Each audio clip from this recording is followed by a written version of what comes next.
Omnibus Law tidak ada batasan untuk outsourcing. Yang tadinya 5 jenis pekerjaan yang bisa di outsourcing, hari ini dibebaskan dengan sebebas-bebasnya. Kemudian yang ketiga terkait dengan pemagangan kawan-kawan semua. Oleh karena itu, hari ini kita bersama-sama gerakan buruh lainnya, bersama gerakan rakyat menyuarakan pembatalan Undang-Undang Omnibus Law Cipta Kerja.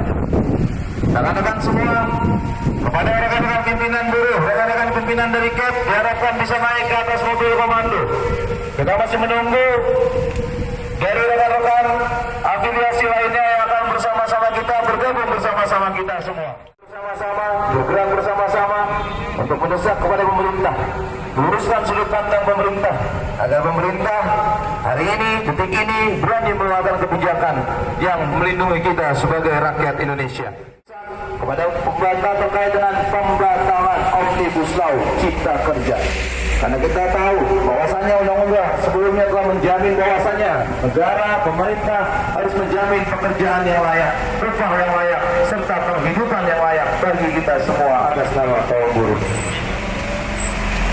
Nah, ini saya mau tanya lagi kepada kawan-kawan semua, masih siap berjuang? Masih siap berjuang?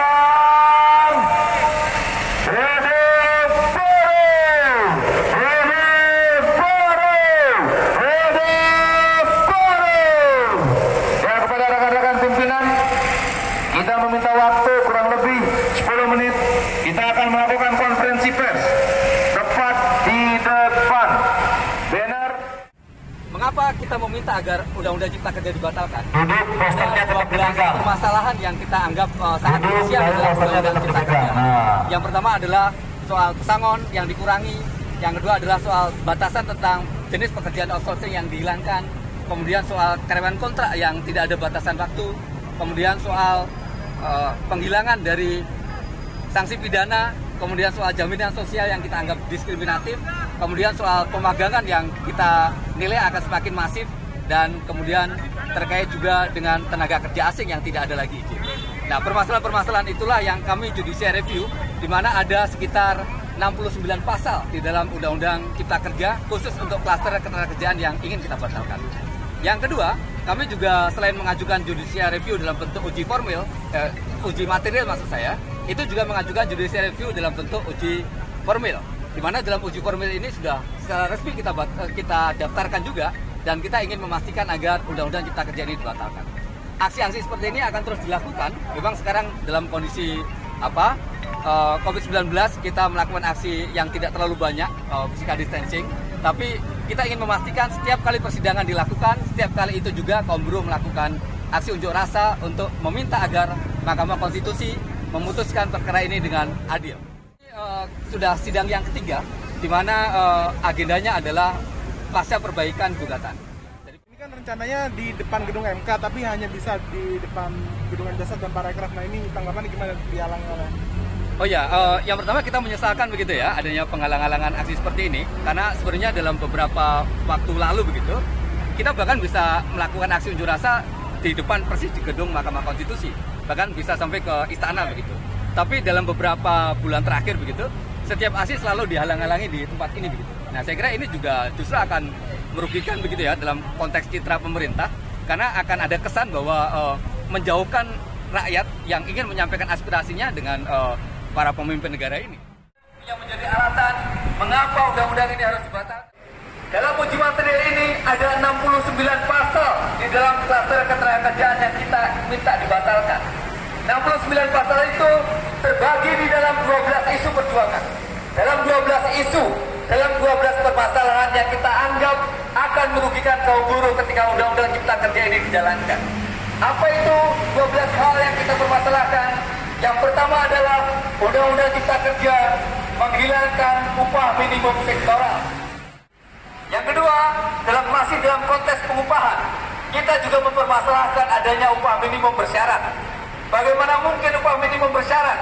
Kita bisa bayangkan, kalau yang wajib ditetapkan hanya upah minimum provinsi, sementara upah minimum kabupaten ditetapkan secara bersyarat, bisa jadi ke depan tidak akan ada lagi yang namanya upah minimum kabupaten. Yang ketiga, kita mempermasalahkan tentang PHK yang semakin dipermudah. Bagaimana mungkin masalah efisiensi itu bisa menjadi salah satu dasar untuk melakukan PHK? Padahal dulu dalam Undang-Undang Nomor 13 sudah ada putusan Mahkamah Konstitusi yang mengatakan bahwa PHK karena efisiensi tidak bisa dilakukan kalau perusahaan itu tidak tutup. Bagaimana mungkin pesangon yang ada di dalam Undang-Undang Nomor 13 tahun 2003 kemudian dikurangi? Ini menjadi sebuah permasalahan penting yang akan kita anggap. Saat ini memang pemerintah sedang menggodok rancangan peraturan pemerintah. Tapi KSPI memutuskan untuk tidak mau terlibat dalam pembahasan RPP-nya, rancangan peraturan pemerintah. Kenapa kami tidak mau terlibat dalam pembahasan itu? Karena kami berpandangan bahwa tidak mungkin undang-undangnya yang kita anggap buruk kemudian bisa diperbaiki lewat PP. Kan PP hanya sekedar pelaksanaan teknis kan gitu. Misalnya tentang pengurangan pesangon. Nggak mungkin dalam PP kita atur agar pesangon bisa dinaikkan kembali sesuai asalnya begitu. Jadi nggak mungkin. Jadi kami berpandangan bahwa RPP atau PP yang akan dibuat itu juga tidak bisa mengakomodir kepentingan kaum buruh, terutama tentang penolakan-penolakan yang kami lakukan. Tadi ditolak. Ya. Ada juga saudara-saudara kita yang tadinya menjadi pekerja yang layak, pekerjaannya layak, tiba-tiba tidak layak. Saudara-saudara kita buruh yang tadinya punya pekerjaan yang aman, bekerja dengan tenang, tiba-tiba mereka tidak tenang.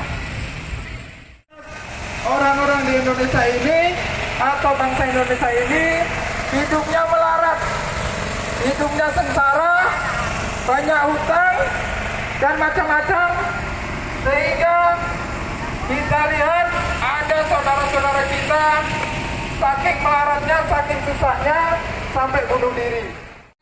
Pekerja tetap juga bisa bercita-cita, juga berharap dapat pensiun, tiba-tiba hilang karena kebijakan baru. Saudara-saudara kita yang sedang bekerja tadinya mereka tidak pernah takut, mereka tidak pernah khawatir kalau mereka akan kehilangan pekerjaan dan menjadi pengangguran. Tapi yang terjadi tanpa diduga, tiba-tiba mereka menjadi pengangguran. Mereka di PHK, dipecat, bahkan yang lebih ekstrim tidak mendapat apa-apa. Apalagi saudara-saudara kita yang buruh informal, makin susah. Bekerja aja masih susah, apalagi nggak bekerja.